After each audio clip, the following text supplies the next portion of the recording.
So I think if we go back to the trends, if we start there a bit, what we see is two major trends for home furnishings. It's one is the responsible consumerism, it's coming along, as well as the fashion also gets into home furnishing. So I think as a retailer like us, it's very important to secure that the products we sell are sourced from renewable materials, that we power all our outlets with renewable energy, and that we're helping our consumers to live a sustainable life at home by the products we sell. So it's a big, big trend in coming to be seen as a brand that actually cares about the environment and things around you. Then we also see the fashion, and what's been mentioned here is the quickness of collections. That a couple of years ago we launched a product and it lived forever. Yeah?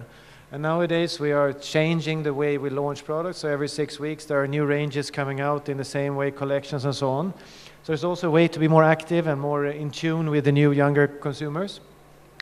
When it comes to the sharing economy, we know people are sharing flats when it's you can go on Airbnb and you can go somewhere around the world. We still believe that people will use home furnishings as a part of expressing themselves. So in line with the fashion culture that's coming, also at home will be more an expression of me. And that's why we still need to have my own things, actually. So I believe we will still have a good place.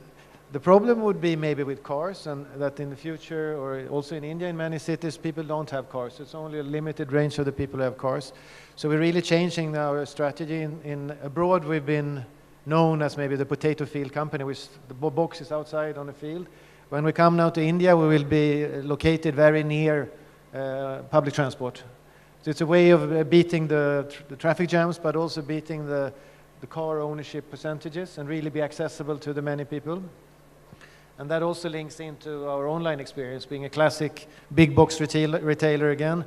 But of course now with the modern way of consuming, and IKEA also being a modern company, we're working on our omni-channel presence, not only selling online, but really how our touch points can be much more near the consumer, so they can get hold of IKEA, they can experience it, maybe they can touch and feel, not always having to go to the store. So it's about becoming available to the consumer when they want, where they want, and so on. Still, our store experience will probably be the leading way where our brand is building its uniqueness for many years to come. We still believe that by knowing a lot about life at home, and knowing the market, what the consumer can experience in a store when they can go in and see lots of room settings and say that, oh, they really know me, you know, they've understood how I live at home, what my problems, frustrations are, and they've solved it this way.